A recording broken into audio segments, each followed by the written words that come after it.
All right, welcome back, everybody. And today, my guest is philosopher Graham Priest. Graham, would you like to, for those who don't know, say a few words about yourself? Hi, Wyson. Well, thanks for inviting me on. So I'm a philosopher. Most of my life I've worked in Australia, but for the last 10 years I've been working in New York City. So I'm with the City University of New York, the Graduate Center, where I teach philosophy and think and write philosophy. So I guess that's me. Great, great. And the subject of our conversation today, why I invited you on, is that I've really enjoyed some articles you've written in various places on Buddhist metaphysics, metaphysics of interdependence and its connection to ethics. So I thought we might start there. A big topic in Buddhist philosophy is this notion of emptiness. And I thought for the folks at home, maybe you could just give an intro. What is emptiness? Okay. So I'm not entirely sure how much I can assume about what the listeners know about Buddhist philosophy and its history. So let's play on the safe side. And let me sort of talk a little bit about Buddhism before the rise of Mahayana, because that's important. Mahayana is metaphysically sort of a reaction in some sense to what went before. So it's important to know what went before. Okay. So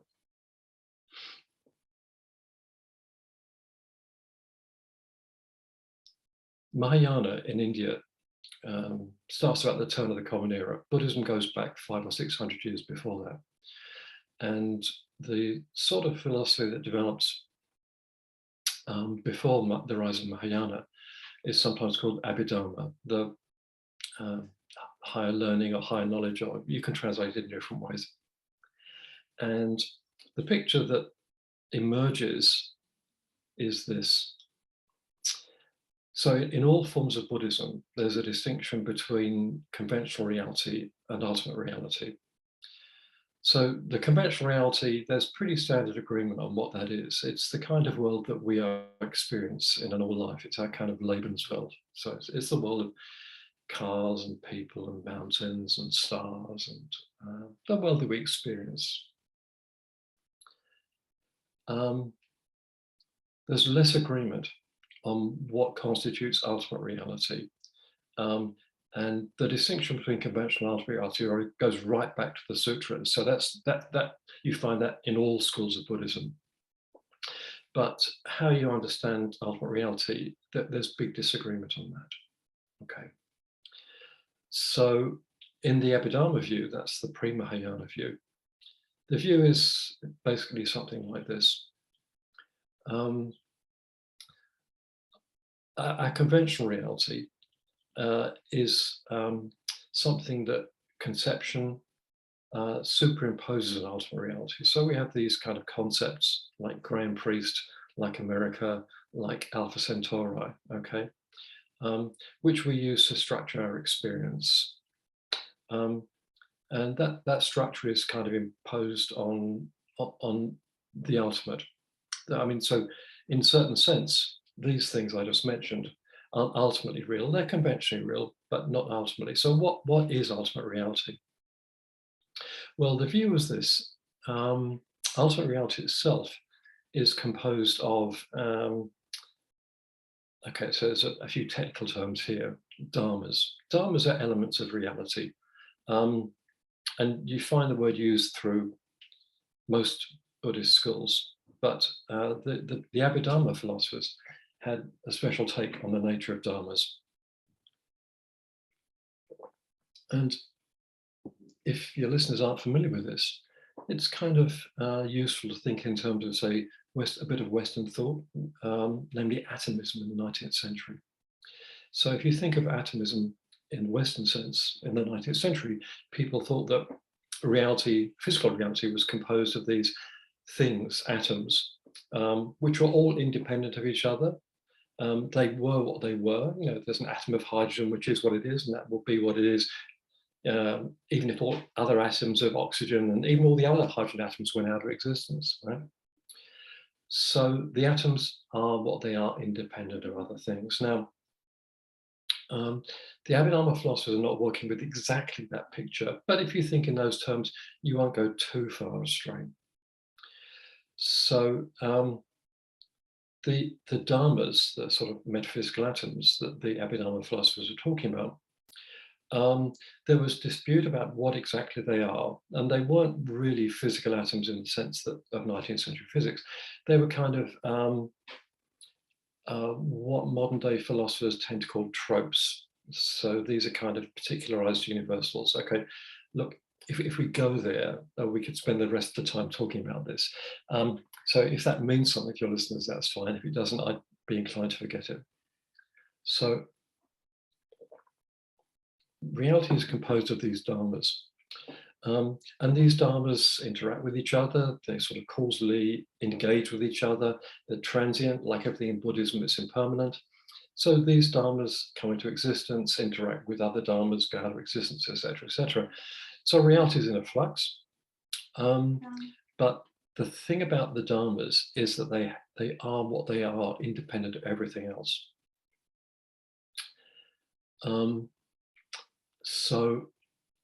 Again, think of the picture in terms of 19th century Western physics.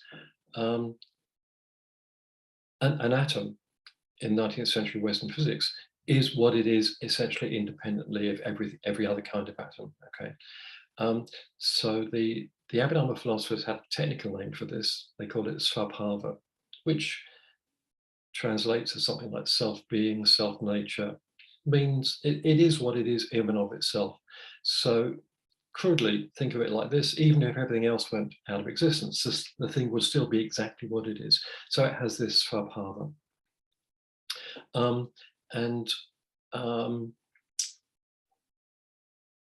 The elements of conventional reality, so take the table that my computer's sitting on, is essentially just a bunch of these dharmas.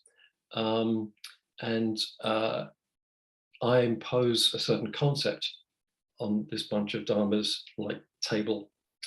And so the objects of conventional reality do not have svabhava. Their existence and their nature depends on my concepts. It depends on the dharmas themselves and so on. So things at the conventional level do not have svabhava, but at the ultimate level, the ultimate constituents of reality do have svabhava. Okay. So that's the pre-Mahayana situation in words of one syllable. Do you want to ask anything about that before we go on to emptiness? Maybe I'll just summarize to make sure we're on the same page, and maybe it'll be helpful for the listener as well. So sure. Pre-Mahayana, this Abhidharma metaphysics, you've got these atomic constituents of reality, these dharmas, which that's kind of the basal layer of reality. That's ultimate reality. And each of these atomic constituents has its own nature, its own essence. But we superimpose conceptually in our perceptions and reactions to things, we superimpose a reality over and above those constituents, which isn't actually there. So that's sure. The conventional ultimate distinction. Yeah. Okay. Well, that's exactly right. So let's move on to Mahayana, which is where the notion of emptiness really starts to play a big role in Buddhist philosophy. So Mahayana arises around the turn of the Common Era. I mean, scholars argue about exactly when, exactly who, and exactly why, but we didn't get worried about those issues here. What most scholars will agree upon is that the most important foundational thinker of Mahayana was a philosopher called Nagarjuna. We really don't know much about him. Not quite sure which century he's in, first or second, maybe. We're not quite sure where he is. Maybe he's southern India, maybe he's working in the north, but it doesn't really matter. So he founds a school of Mahayana philosophy called Madhyamaka, middle way. There are two Indian schools of Mahayana. One is Madhyamaka, which is the earliest one. One is Yogacara, which is a couple of hundred years later. And then once we get to East Asia, which we'll talk about later in due course, there are a number of other Mahayana schools, but in India, there are just two main ones. The one that Nagarjuna found it was Madhyamaka, and whether or not people accept all his later teachings, his teachings later in Mahayana, you just can't go past his influence, because he's the most important philosopher since the Buddha himself. All right, and he writes a book called Mulamajamka Karika, which means the fundamental verse of the middle way, where he spells out his understanding of Buddhist metaphysics, Buddhist ethics, Buddhist teachings, and so on. It's probably one of the most important texts in the whole history of Buddhism, after the sutras. And what Nagarjuna and subsequent Madhyamaka thinkers do is subject the Abhidharma picture to a fairly trenchant critique. So they, like all Buddhist philosophers, they endorse the distinction between conventional and ultimate reality. And conventional reality doesn't change. So that's still our Lebenswelt, okay? The action is really at the ultimate level.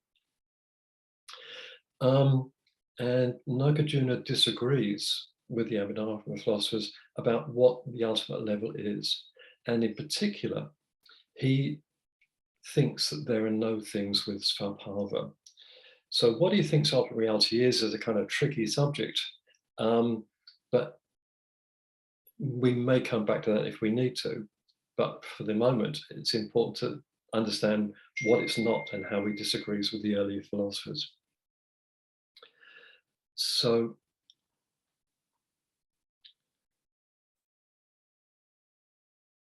for the earlier philosophers, the dharmas, the elements of reality, had this svabhava, this self-nature.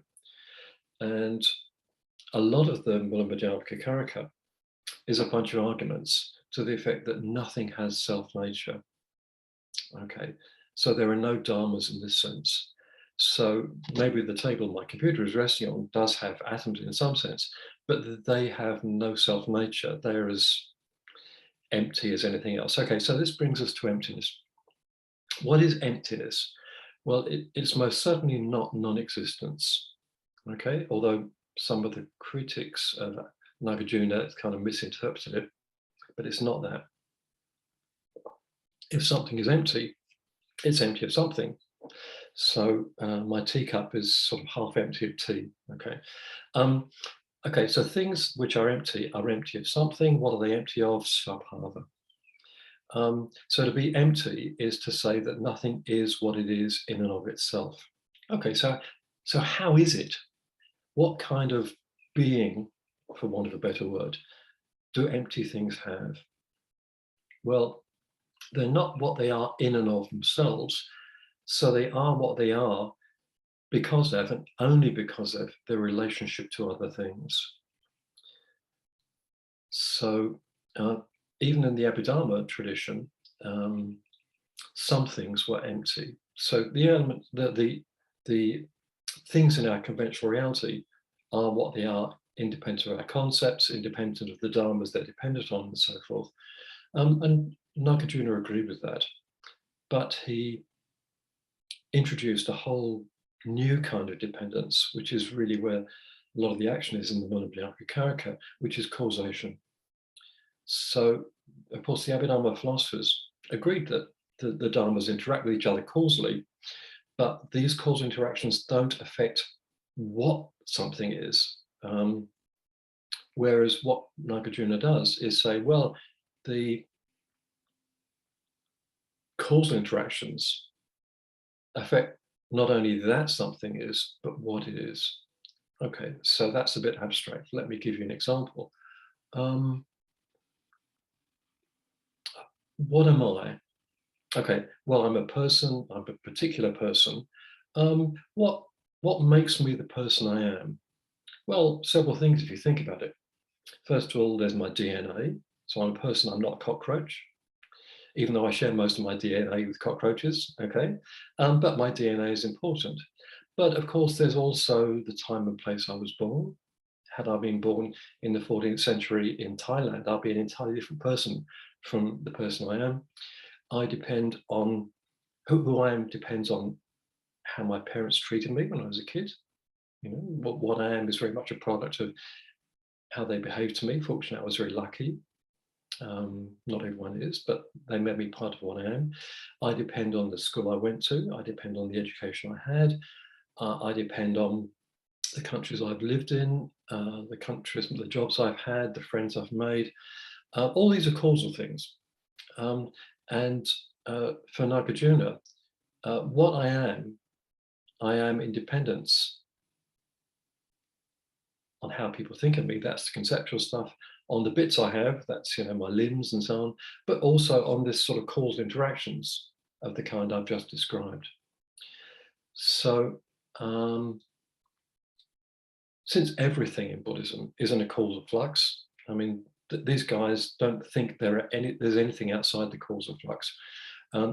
Since everything is in the causal flux, then everything is what it is, at least in part, independence on the location that something occupies in this causal flux. Okay, so the sort of slogan of Madhyamaka is that everything is empty. The Sanskrit is shunya, means empty, and sometimes you meet the word shunya ta. So ta is a suffix which turns an adjective into a noun. So shunya ta is emptiness. But the Madhyamaka slogan is that everything is empty. Now that includes, when they say everything, they mean everything, right? And that includes ultimate reality itself. Now, what on earth does it mean to say that ultimate reality is empty? What does it depend on? What is Nagarjuna thinking of when he thinks of ultimate reality? Those are tough questions, and we can talk about them if you want. But for the moment, I think I said enough to answer your question of explaining what emptiness is, at least in Madhyamaka. Thank you. And do you want to summarize that again so we keep our listeners on the same page? Sure. So what I took away from what you said, to recap, Nagarjuna's critique of the earlier Abhidharma metaphysics is that in the causal flux, you won't even find any kind of self-subsistent entities at the base that exist independent of their causal interactions with the whole rest of that causal flux. That even the tiniest atoms of experience, or posited metaphysical entities, don't exist independent of their context, their environment, their causal interactions. Good. And that extends even to the concept of ultimate reality itself. And maybe you could say something about this, even to the notion of emptiness itself. Emptiness, it's not some kind of self-standing entity on its own. Yeah. So that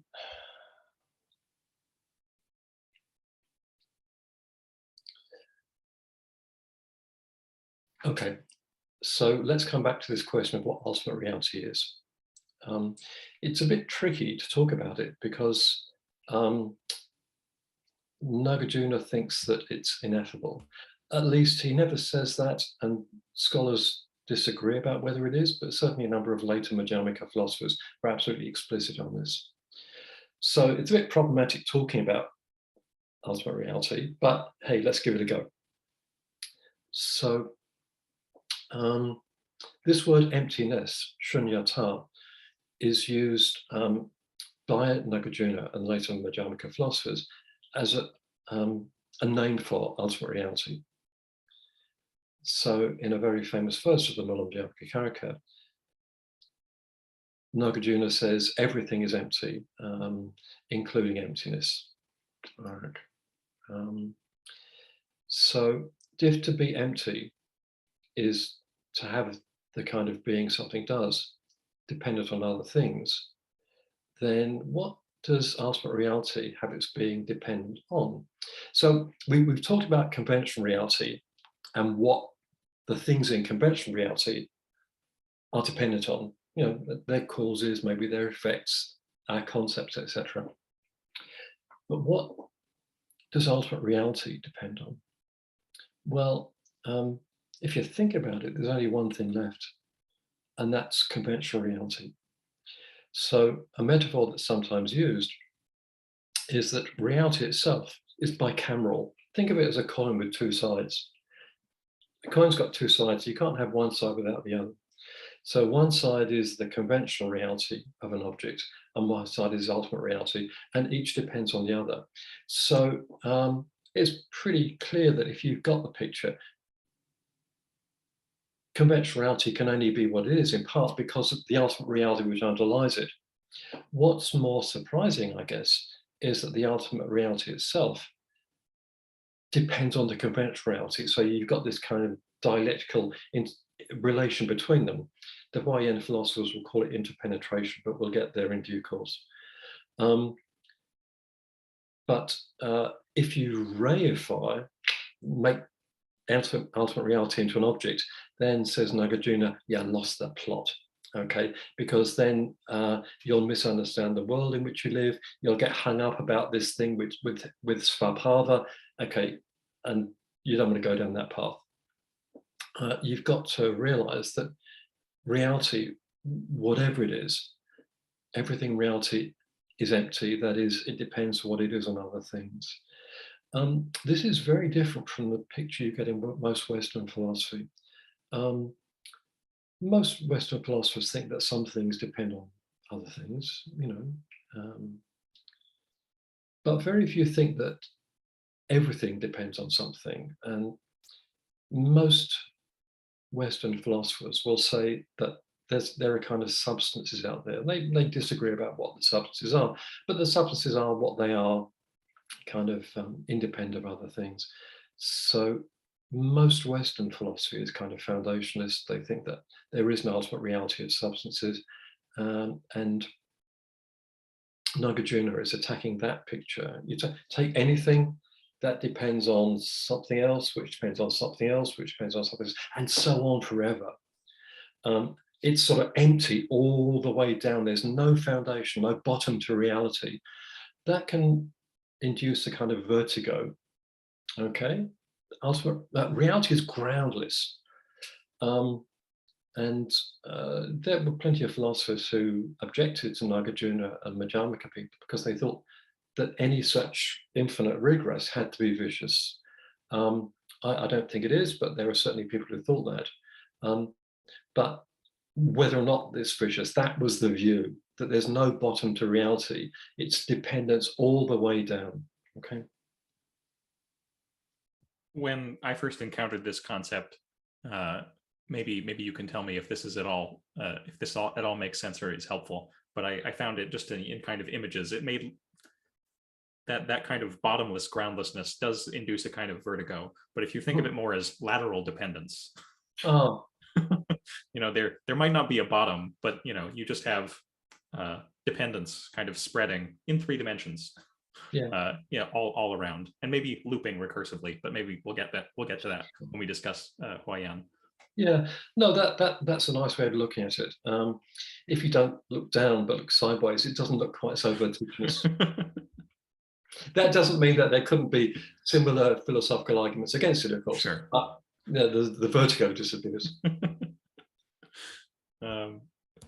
Great. So we have this kind of metaphysical groundlessness without any sort of ultimate foundation, and the ultimate is dependent even on the conventional. So maybe we can now move on to a notion of the ultimate in Buddhism as it moved into the Chinese cultural and religious sphere, and then take that to Huayan. Okay. Okay, so Indian Buddhism moves into China around the rise of the Common Era. So it actually sort of moves into China about the same time that Mahayana is on the rise. And at first it's mistaken for some kind of exotic form of Taoism. So in China, there are 2 indigenous philosophies. One is Confucianism, which is historically the more important, but another is Taoism. And Taoism, so at least superficially, is kind of similar to certain aspects of Buddhism, because you've got this sort of conventional reality of our world in which we live. But beneath that, there's this kind of principle, Tao, which Okay, the Tao Te Ching says it's kind of ineffable, but it's something which undergoes the phenomenal world.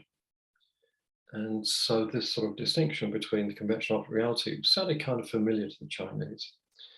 And often when the Chinese started to think about Buddhism, they took over the ideas of the Tao and the myriad things, the conventional reality, and kind of interpreted the Buddhist views in those terms.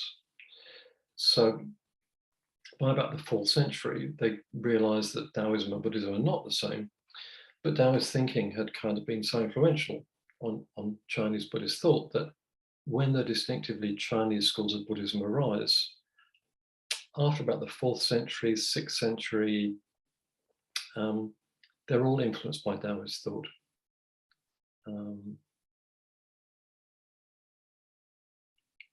No.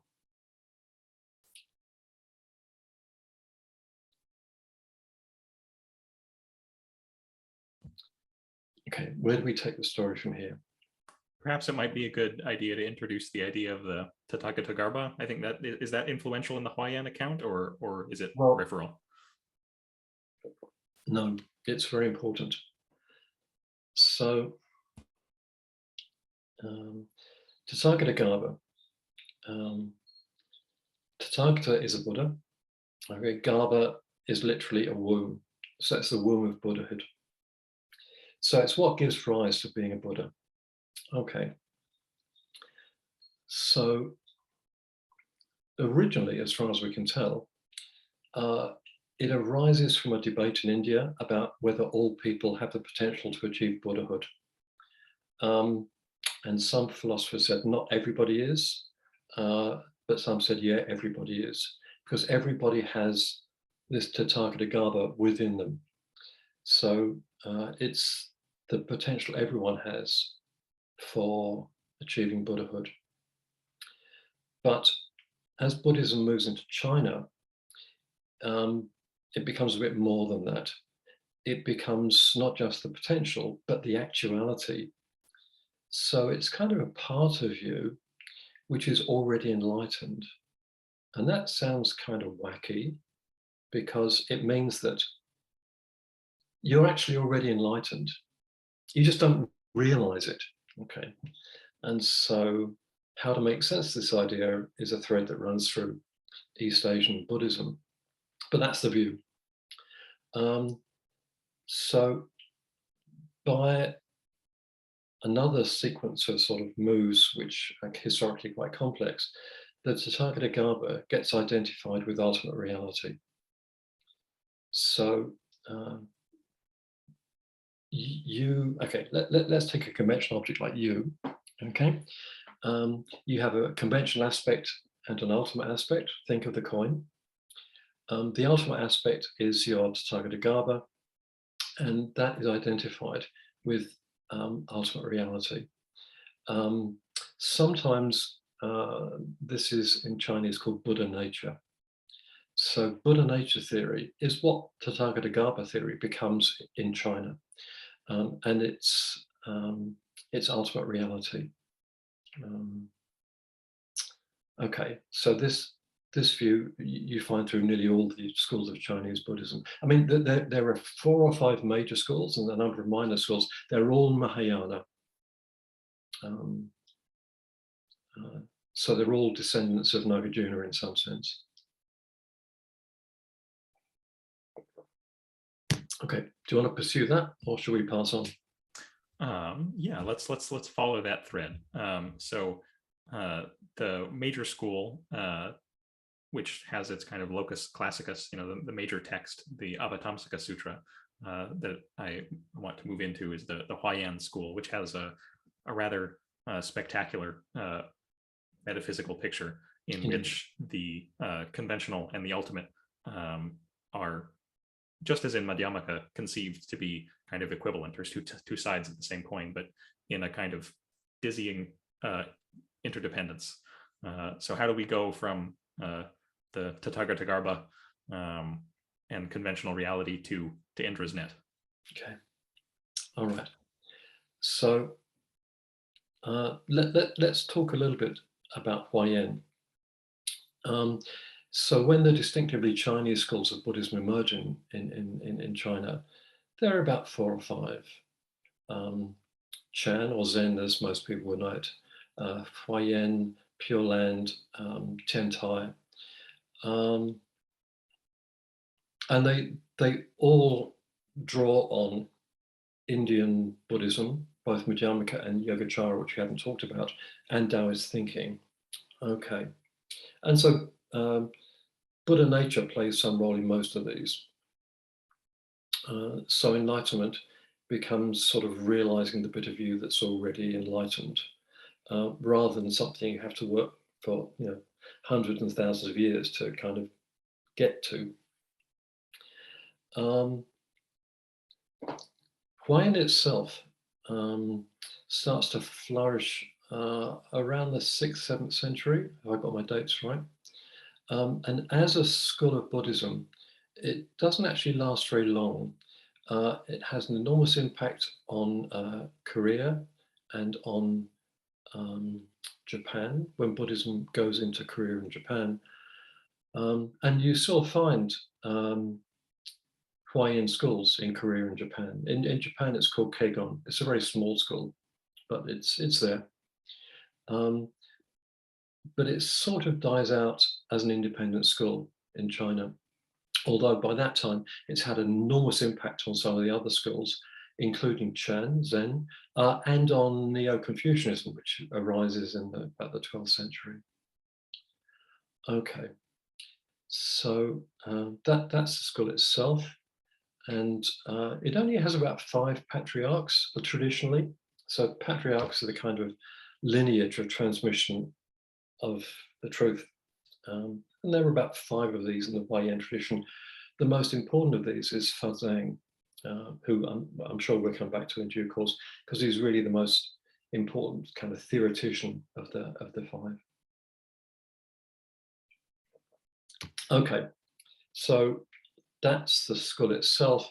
The name is not terribly important. Huayan is a translation of the Sanskrit Abhidharma, which means flower garland. So all the Chinese schools took one sutra to be really important. And the sutra that the Huayan people took to be really important was this Huayan Sutra, this Avatamsaka Sutra, this Flower Garland Sutra. So that's where the school gets its name from. And this sutra is actually enormous. It's the size of the New York telephone directory in the days when there were telephone directories. Okay, and it's a composite piece. It's put together. It's a compilation of other sutras, but overall it describes many things, including the nature of reality, of which Huayan has this very distinctive picture. Okay, and the picture certainly certainly influences the metaphysical picture of other schools like Chan, but you find it articulated most carefully in Huayan, and there are images for it, and the net of Indra is one of them. Now let's see, do we do the net of Indra and then its interpretation, or do we do? Yeah, let's come to the net of Indra in due course. Let's pick up the sort of metaphysical story, because Madhyamaka says that everything depends for being what it is on other things, some other things. There are no Madhyamaka texts that I'm aware of which say everything is what it is dependent on all other things.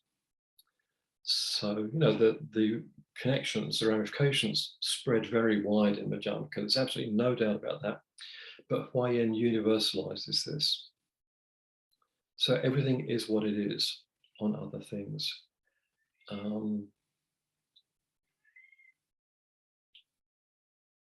So you depend on what you are for your genetic code, for the people who educated you, and so on.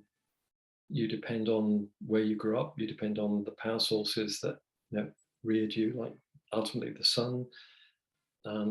The sun depends on the stars. So, you know, we're talking pretty wide ramification, but it's the Huayan people which really universalize this. Okay. So everything depends on everything else. Okay, we'll come back to why in a minute, but let's talk about the net of Indra. So there is a beautiful metaphor which illustrates this. It's the net of Indra, and the metaphor goes like this.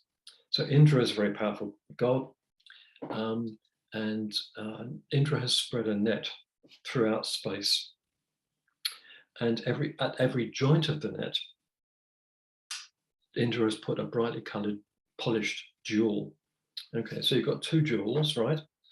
This one reflects this one, and of course all the others, but let's just concentrate on two. This one reflects this one, but of course this one reflects this one. So this one must reflect this one, reflecting this one. And of course, then this one reflects this one, reflecting this one, reflecting this one, and so on. So probably when you're a kid, you might have done this. You've got two mirrors, put them opposite each other, and then you sort of peeked. And when you peek in this mirror, you can see an infinite regress of mirrors. This one reflecting, etc. Well, reality is like that. Okay, so this is a metaphor. And in the metaphor, the brightly colored jewels, brightly polished jewels, sorry, are the elements of reality, the dharmas. Okay, they're still called dharmas, but they don't have svabhava, but they're the elements of reality. And each jewel encodes every other jewel. So if you look at this jewel, you can actually see every other jewel because its being is encoded in that. Okay, so that is every jewel depends for how it appears on every other jewel, and then that's the metaphor. The non-metaphor is that every jewel depends for every dharma depends for being what it is on every other jewel. So the being of every jewel depends on every other jewel, just because every jewel reflects every other jewel in this infinite space. Okay, so there you've got the infinite interpenetration of everything with everything else. Okay, that's a beautiful metaphor, but the question is, how do we get from some to all? Okay, and here we come back to the metaphysical story, because you, or your conventional self, depends for being what it is on your ultimate self. Fair enough. But at least in India, Madhyamaka, there's no suggestion that my ultimate reality is the same as yours. However, cast your mind back to when we discussed Abhidharma. Now in China, ultimate reality is going to be identified with ultimate reality, which is unique. So Chinese Buddhism has taken over a lot of Taoist thinking, that there's this unique ultimate principle, Tao, beneath our phenomenal reality. So the thought is that every element of conventional reality is what it is by relation to Buddha nature, ultimate reality, the emptiness, call it what you like. It goes by many different names. Okay, so if we think about that, then you can see how everything gets connected to everything else, because you relate to ultimate reality. Ultimate reality still is empty, so it's got to relate to other things. So it relates to the elements of conventional reality, including me. So you relate to ultimate reality relates to me, but relating to is transitive. So you relate to me, okay, via the ultimate. And that's how the Huayan philosophers make this universalizing move. The fact that you depend on me and I depend on you goes via this thought that we all depend on this unique ultimate reality. So that's how this universal move is made. Now, I don't know how much we've lost our listeners at this point.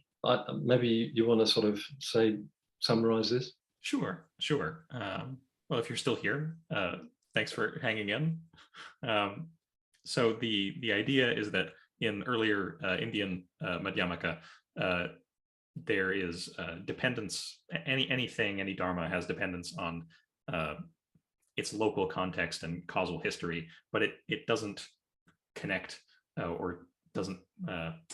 Its ontology isn't dependent on literally everything else in creation of the entirety of the causal flux, and it doesn't have any kind of identity relation to the whole. But in Huayan, not only is a dharma dependent on its immediate context and traceable causal history, but to the entirety of reality. And there's a kind of identity relation between the part and the whole and the part and the ultimate and the conventional. You know, in a little bit of a more radical move. Yeah, and it's kind of gobsmacking.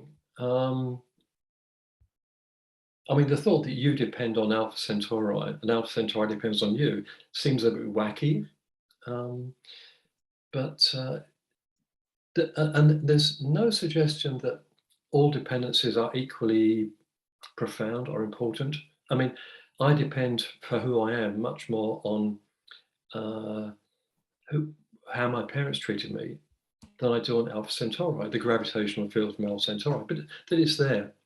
But I mean, just now that we've talked about gravity, if you're a Newtonian about the cosmos, then every physical object exerts a gravitational force on every other object. Okay, so the sun affects an enormous gravitational effect on the Earth. So does Alpha Centauri, but of course it's a long way away, so its effect is much weaker, but it's still there. So in Huayan, there's no claim, as far as I know, that everything has an equal importance, but everything does have some importance. So you know, my being depends on a flower blooming in the Central Australian desert, and that's kind of gobsmacking. It's definitely not. Doesn't comport well with our usual experience of the world, and yet that's the claim. Absolutely not. Absolutely not. There's this metaphysical and ontological interdependence just beneath, kind of making up all of the seemings of the world. Yeah.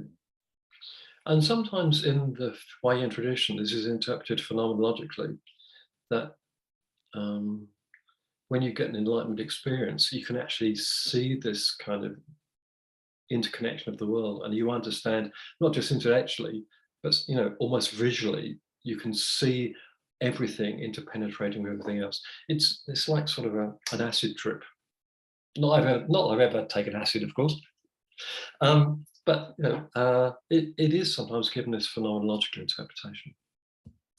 So awakening in Huayan context, and this is also in some interpretations and emphases in some Zen schools, is a seeing of this self, other, ultimate, conventional distinction, a seeing of that collapsing. So absolutely, the subject-object distinction, as well as any kind of privileging of any location within ultimate reality, goes out the window. Exactly. So if you're connected with everything else, then you're not a subject distinct from objects. Each is what it is. I mean, you're not identical with the computer you're looking at. Okay, that's although. Okay, let's talk a little bit about translation. This interpenetration. The Chinese word, if I got it right, is "ji," and pardon my pronunciation. "Ji" is a vernacular word, and it means something like identical. So sometimes when you see translations of the Huayan texts, it will say that everything is identical to everything else, although of course it will also say it's different. Okay, but identity is really the wrong translation. It's better translated as this kind of mutual interlogical independence. And I think more careful translators translate it as interpenetration. So everything interpenetrates with everything else. So there's no separate identity in the sense, between you and your computer, because you and your computer interpenetrate you. So you couldn't be what you are without the computer being what it is, and vice versa, etc., etc. Okay, so this sort of way we normally think about the world as composed of a bunch of distinct things, like me, my computer, New York City, etc., etc. That disappears in the Huayan picture, and if you think of this in phenomenological terms, then in the Enlightenment experience, supposedly, you can actually see the world in this way. So it does sound a bit like an acid trip. There's another metaphor that's used in the Huayan Sutra called the Tower of Sudana. So Sudana is someone seeking enlightenment, doesn't know how to get it. So Sudana goes on a trip to ask people, and he gets sort of shunted along from one person to another until he meets Maitreya. So Maitreya is the kind of Buddha in waiting, the next Buddha to come. And Maitreya says, okay, you want to know what enlightenment is? Let me show you. So Maitreya has a tower. And Maitreya opens the door and says, step in here. And Sudana opens the door, or God walks through the door and looks. And when he enters the tower, he sees the whole cosmos spread out before him. And of course, since it's the whole cosmos, he sees the Tower of Maitreya, in which he is, inside which he stands, inside which there's the cosmos in which he's. So we come back to this infinite regress. Okay, so he sees the tower, inside which is him, inside which is reality, inside which is the tower, inside which is him, and so on. So you get this kind of fractal picture of reality repeating itself forever. And that's what Maitreya sees in the tower. So this is, I guess, as close as you can get to saying that's what reality actually looks like when you have this enlightenment experience. So that image of the Tower of Maitreya and the net of Indra are two of the most famous images in Huayan. Striking images. Very difficult to figure. Although the mirror, you can actually try this out yourself. So poor Sudana is having something like that mirror experience, except with the whole cosmos. Correct. Great. I think we have a fairly good sense of the metaphysical and ontological picture that Huayan provides. Maybe we could move on to how this relates to compassion. Compassion being a central virtue in all schools of Buddhism, but especially emphasized in Mahayana, and then as it moved into East Asia, has a spin on it from Huayan. Okay. So we're going to have to go back again to think about some earlier things first. So far we've been talking about metaphysics, but what you're raising is ethics.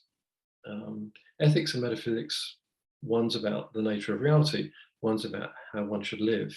These are different issues, although of course they can be connected.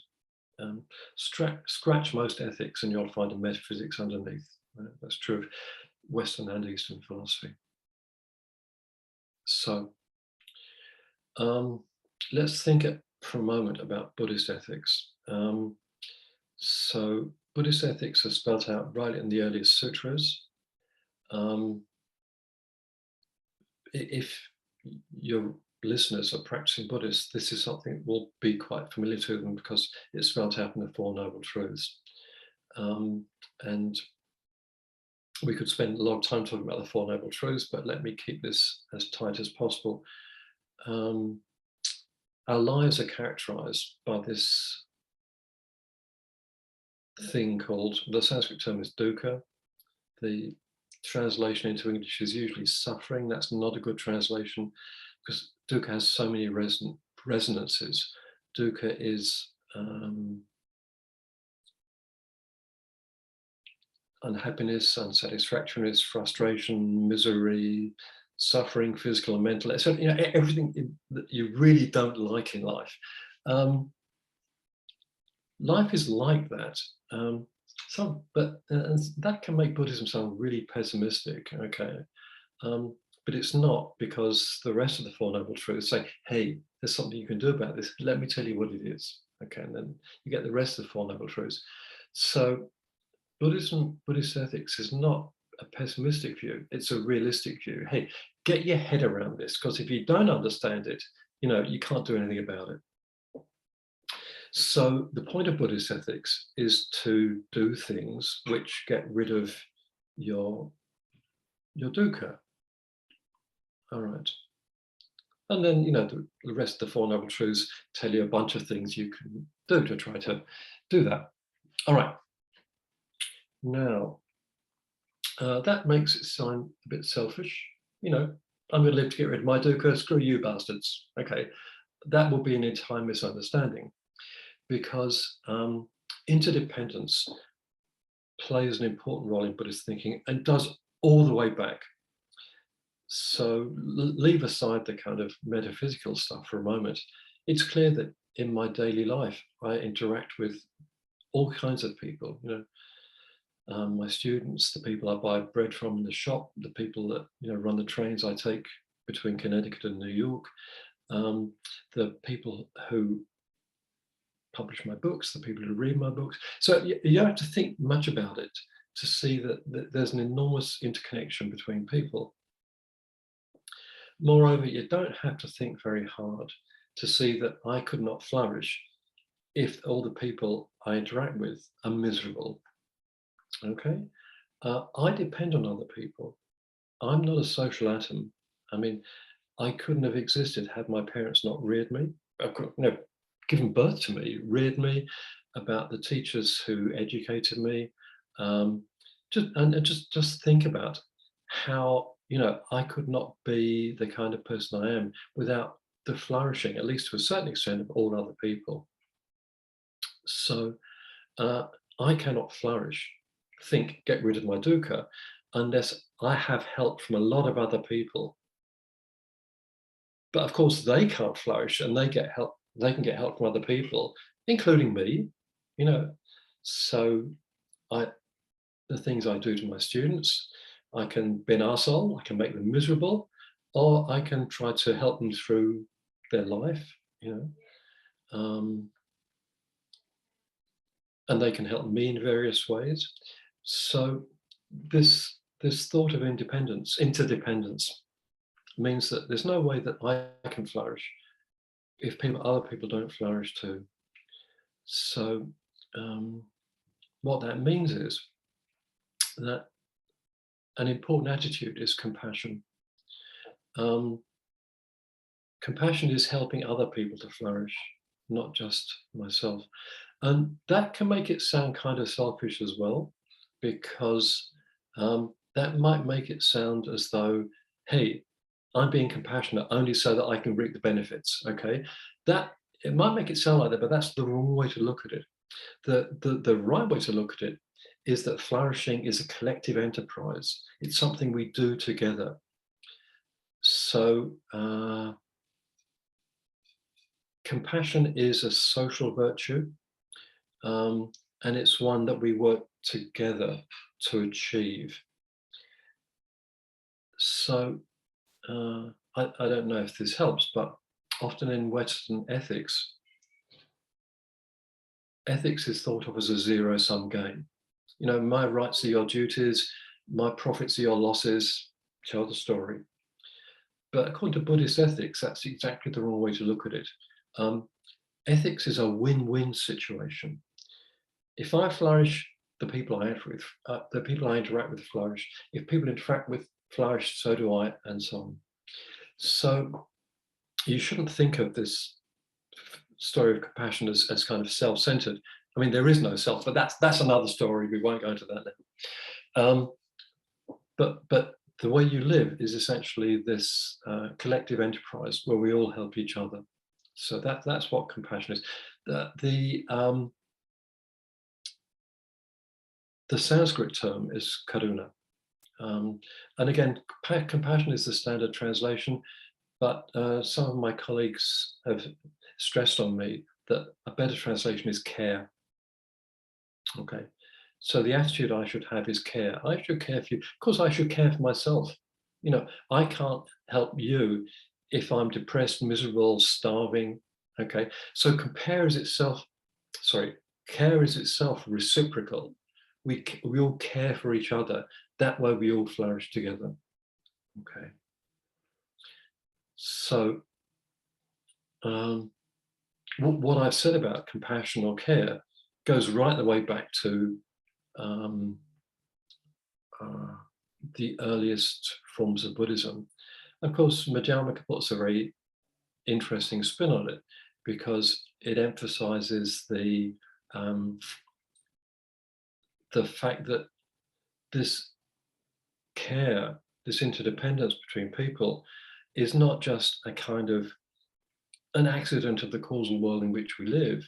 It's kind of built into the metaphysical nature of reality, because what I am is essentially dependent. I'm empty, so my very being depends on the things like, you know, my teachers, my DNA, and so on.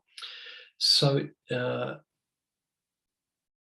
compassion is built into the, as it were, sort of metaphysical nature of the universe. That sounds rather grandiose, but hopefully it sort of makes a bit of sense after our discussion of emptiness. Okay. So again, to summarize, not only do we share kind of mutual conditions for flourishing, that you could make the case just from rational self-interest, if you wanted to approach this from a more standard Western ethical frame, that it's actually in my own interest, my agent relative interest, to assist others in my immediate environment and even farther afield, just so that, you know, there will be a flourishing society around me, which is more pleasant to live in, makes my own conditions better. But also, if we take this metaphysical picture, the dependence goes deeper than that, such that the self-other distinction that I'm operating from is in fact mistaken, and the proper attitude. It's not only rationally self-interested to be. This attitude of care is not only motivated by rational self-interest, but by it kind of comes as a natural response to seeing in this mode. Yeah, I think that's right. I think I'd put one caveat on this. I mean, care, compassion, it goes back to the earliest Buddhism, and even in the earliest Buddhism, it will be a mistake to think of it in terms of rational self-interest. Okay, that's very much a kind of Western view, and it's not Buddhist view. The thought has always been in Buddhism that we all depend on each other, and so we all need to care for each other. So that view is there, and it's not rational self-interest.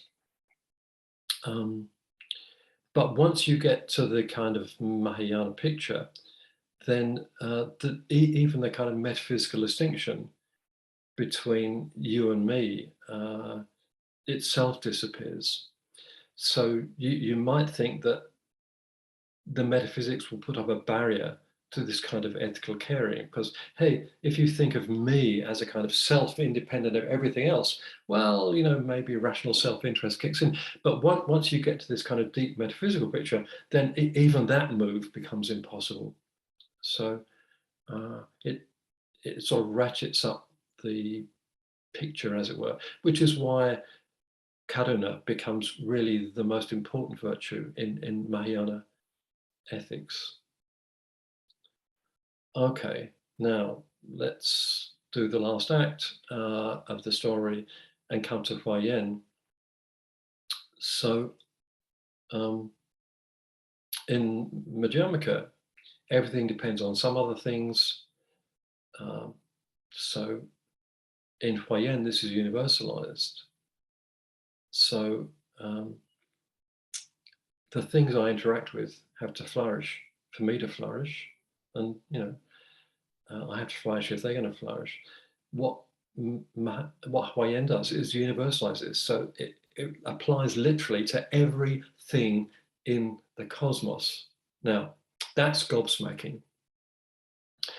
And when you think about it, it has really interesting implications. Perhaps the most obvious is that, where do we start? Okay, probably the most obvious is that I need to care for the people in my society. You know, I cannot flourish if the people around me, and not just in the United States, but the people in China who the United States depend on for the production of X, Y, Z. Okay, so that the care spreads very widely. That's one thing. But of course, a lot of people have pointed out the environmental implications of this, because I should care about the rainforests in Amazonia, because, hey, you don't have to think very hard about it to know that if they disappear, we're all in deep strife. We're all in for a very big dose of dukkha, okay? Because, you know, ecologists have pointed out the kind of interdependence between the humans and plankton, which are at the bottom of the food chain, and the rainforests in Amazonia and the polar caps and the oceans. You know, hey, I've got to care for them because they're part of the whole shebang. Now, I don't think that means that you've got to let everything flourish. So we've just been through, well, we're still in a COVID epidemic. COVID is caused by a virus. Now, should I let COVID flourish because it's part of the big shebang? Well, no, I don't think so. That would be pretty stupid, right? If you let COVID flourish, lots of people are going to suffer and die. But you've got to bear in mind the interaction between COVID and the rest of our environment. So COVID is not a single thing. I mean, well, COVID is not an independent thing. How COVID has arisen depends on certain kinds of DNA, certain kinds of animal-human interaction, and so on. So you've got to think about these causal interconnections. So look,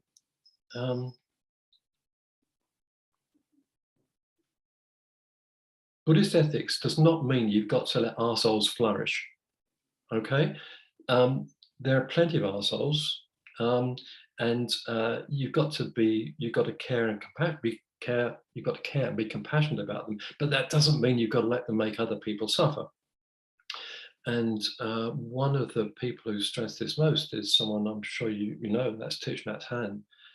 So he has this sort of beautiful story about a pirate who abducts, rapes and murders a young girl and throws her over the side and so on.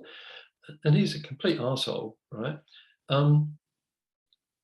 But why did he do that? What was it that brought him to this? He's not coming from nowhere. But you've got to understand this. Now, that doesn't mean you should let him do what he did to the girl, right? You should stop him. But then you've got to take into account the sort of causal interactions that brought this to bear. In the same way, to deal with COVID, it doesn't mean you should let COVID flourish as an attitude of care. You've got to understand its causal connections, why it happened, and so on and so forth. So the kind of caring for the environment isn't this kind of brainless view that we should, you know, that rocks have equal rights to people or something like this, or we should let mosquitoes, which cause untold death in Africa, flourish. I mean, you've got to be sensible about this, right? But it does mean that you've got to think about the well-being of the whole picture, sort of, you know. Okay, what Huayan does, to return from this rather long detour, for which I apologize, is you've got to universalize this. Okay, so you've got to think about the well-being of all things. I mean, there's not much I can do for the, you know, Alpha Centauri at the moment. Maybe there will be in 6 million years if the human race ever gets there, which is not very likely. It's not really like we're going to get to the end of the century at the moment. But anyway, but you've got to understand the way that everything fits together and realize that the functioning of the whole is absolutely integral to the well-being of the parts, and the well-being of the parts is absolutely integral to the well-being of the whole. And that's really kind of the ethical bottom line of the Huayan picture. So to put it very, very crudely, you kind of have both an ecological, metaphysical, and ontological picture, but also an ecological ethics, which happens to fit rather nicely with the deliverances of modern biological and ecological sciences. The thorough interdependence is there if you look. Yeah. So modern ecology has brought home this picture of our ecological dependence in a way that we didn't understand 100 years ago, and it's really important. But of course, in the first instance, my well-being depends on the people I mix with. So the first stop on this train of interdependence is the people I engage with.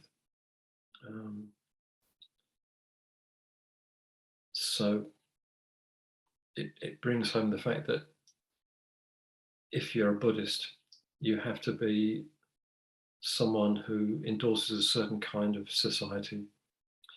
You know, traditional Buddhism hasn't had a lot to say about political philosophy. It's concentrated on sort of self-enlightenment. But if you just think through what's going on and what's driving it, then Buddhism has to be politically engaged. So the fact that we're seeing this movement called Engaged Buddhism in the last 100 years, and you know, Thich Nhat Hanh is a major figure in this, as is the Dalai Lama, as are a number of other important Buddhist thinkers. Okay, they're bringing out things which have always been there in Buddhist thought, although perhaps they haven't been sufficiently appreciated. So, you know, the first stop on this interdependence train really is the society in which we live, and of course that brings all the other things in its wake. So not only radical implications from this metaphysical and ethical picture for the individual, but also the political, economic, environmental implications are there to see. They fall out if you think carefully about it. Absolutely. And you don't have to look very hard at the socio-political world in which we live to find that this is not really a very good place. We could be doing better. That's putting it very, very mildly. We could be doing a lot better. And of course we should be, because care is not just sitting on your bum thinking, oh yeah, I'm full of sympathy. Care is actually getting out there and doing something. So care, compassion sounds a bit passive. Suffering with, literally, you know. That's one reason why care is better, because care is a very active thing. You can't just care for someone by saying, oh yeah, I'm sorry about your suffering, end of story. You've got to do something, right?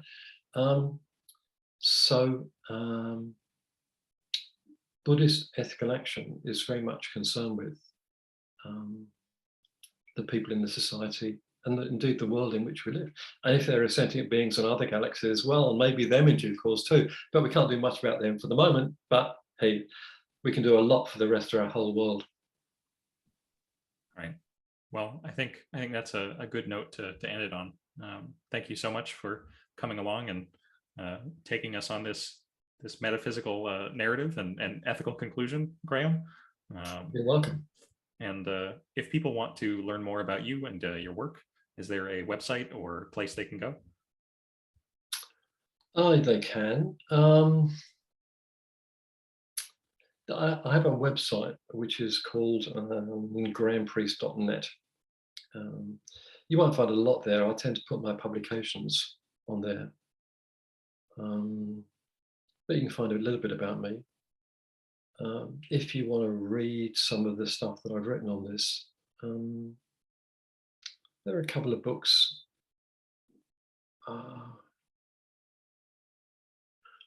One is called The Fifth Corner of Four, which sounds quite strange, but it's where I talk about the metaphysics of emptiness.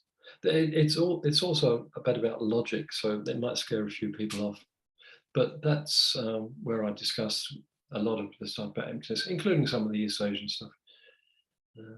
Another thing is a book that came out last year called Capitalism, Its Nature and Its Replacement. And okay, you've heard the title, you've heard our discussion. That's where I discuss some of that stuff. So that's where people can go to read that. Think about that if they want. Okay. Thanks so much for coming on. And if you've made it this far, thank you for listening. And